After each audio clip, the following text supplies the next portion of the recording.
everybody, this is Marjorie. Look at me today. I can't decide if I look like Dame Edna, you know, a more sophisticated Barbie or Barbara Cartland. You know, look at my sleeves. This is another one of my Shein tops. Look at all the wee fleurs. They're lovely, and then they've got wee sparkly bits. Oh, I think I look $1 million. I do look a bit like Barbara Cartland, don't I? Minus the makeup, because the woman wore too much makeup. I don't really wear makeup. You know, I don't think you can perfect perfection. And some women nowadays, they wear far too much. They look more like a drag queen than a drag queen. Anyway, on the subject of beauty, well, I was going to tell you about my pal Senga's story, right? Now I'm lucky, right? Because as you know, I've told you before, I go to my hairdresser, Kylie Marie Antoinette, and I nearly slept there. My hairdresser, Kylie Marie Antoinette, and our wee trainee, wee Josh. Oh, wee Josh, he's hysterical. He's only about 16. I actually think he's about 17 now, but I'm very lucky because, as you know, we go to the hairdressers and we put a lot of trust in our hairdressers. I mean, look at me. I mean, Kylie Marie Antoinette never fails to make me feel like $1 million. I mean, and look at me now. Look at me with my Shein top and my pearls and my wee diamond earrings and my hair. I mean, I could be in Miss World. I'd probably be like the oldest Miss World, wouldn't I? I would be more like Granny World. There's probably a market for Granny World, to be perfectly honest. Anyway, I was going to tell you about Senga, right? Because Senga's no as lucky as me. Her hairdresser, like, she's a wee bit snobby, right? Sherelle. Right, Sherelle comes for Easter House, right? She thinks I've went into Sean Connery. Sherelle thinks she's something special, right? You know, she tries to act all la-di-da, right?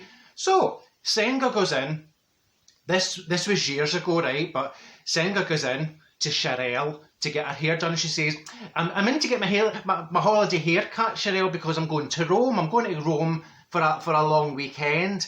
And Sherelle says, oh, what would you want to go to Rome for? I mean, it's dirty and it's smelly and it's full of Italian people.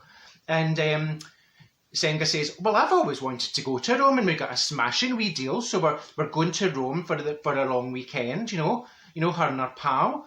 And she says, oh, and how are you getting to Rome? And Senga says, oh, we're flying with Delta Airlines. And she says, oh, they are a terrible airline. I mean, all their planes are old and the flight attendants are ugly and the planes they're always late. They never run on time. Always late. So Senga's like, oh. And, by this point, Senga's starting to get a wee bit worried about, what she's got herself in for. And then Sherelle says, and where are you staying in Rome? And Senga says, well, I'm staying in the International Marriott Hotel, the downtown, in the downtown area. And she says, oh, that is an absolute dump. The rooms are tiny, the rooms are very small, and it's very overpriced. And it's overrated, and the service is as slow as treacle running down a lavy pan. And Senga's like, I mean, she's getting more and more worried by the minute. And then she says, and Sherelle says, what are you doing when you're in Rome? Are you doing anything? Are you going to Rome for a reason? Are you doing anything special? And Senga says, no, we're just going to get on, hop on the hop on, hop off, hop on, hop off, hop off, hop on bus, and we're going to go and see all the sights. And we're going to go to the Vatican and we're going to hopefully see the Pope. And Sherelle says, oh, well, good luck with that, because, I mean, you'll be one of millions and you'll just look like a little ant to the Pope when he comes out. So, I mean, piercing. I mean, our wee holiday dreams were getting splattered right in front of our head.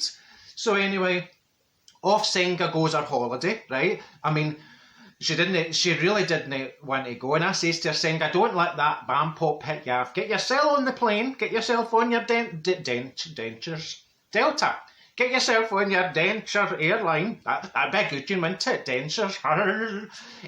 Get yourself on the plane and get yourself to Rome and have a nice time and forget about what she says. Anyway, she comes back, right? So she goes into Sherelle about a month later. And she's back for Rome. So Sherelle, she's right up to her. She can't wait to get all the news. And she says, oh, hi, Senga. How was your holiday in Rome? And Senga's like, oh, Sherelle, it was amazing. It was fabulous. I've never had such a brilliant holiday, a long weekend in all my life. It was brilliant. It was great, smashing, brilliant, great. Oh, I've turned into James Bowen. No, James Bowen, James Bowman. The bullseye. So, you can hear me. So she says, no, it was brilliant. And she says, oh, and how was your flight? And she says, oh, it was amazing. We got one of their brand new aircrafts, right? It was the first time I'd ever flown. Brand new, spotless, pristine. Only problem was they had overbooked the flight, so we got upgraded into first class. We got canapes, we got champagne, caviar, and we got served by a 25-year-old handsome Swiss steward. And she says, oh, happy as Larry. Sherelle's face tripping her. And then she says, how's the hotel? She says, oh, well, the hotel was brilliant. Nothing like you said at all. She says, it had just undergone a $25 million refurbishment. And it was beautiful. There were chandeliers and marble and gold banisters and lifts that went up and down. And she says, oh, it was absolutely lovely. She says, it really was. But she said, the problem was when we got there, she went, oh, there's been a wee problem with your booking.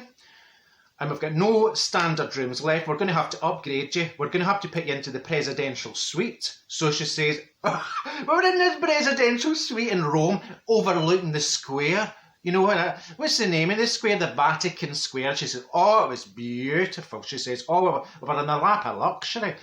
So by this point, Sherelle's face is like a scalp kipper on a Tuesday on the Whitey Peebles. So she says, well, your hotel and your flight may have worked out, but, you wouldn't have got to meet the Pope, or even, did you even see the Pope? And Senga says, see the Pope? Well, do you ken what happened? We were standing there, right, with all the millions of folk waiting to see the Pope, coming out in the balcony and waving to all the folk. And she says, I got a tap on the shoulder. And it was this steward. And he said, the Pope is wanting a few people to come back into his private room so he can meet them. So she says, we get whisked away, and we got catering, and we got a wee drink, and and we get put into this wee private room. The Pope come in, and she says, oh my God, I can't believe I'm going to get to meet the Pope. So she says, and he called me forward, he went, ooh. So she says, I went forward, right, I went down on my knees, and I leaned in, and he came forward, and he whispered something in my ear. And Sherelle's hooked by this point. She says, what did he say to you? What did the Pope say to you, Senga? Senga says, he leant down, right, and he says, where did you get that boggin haircut?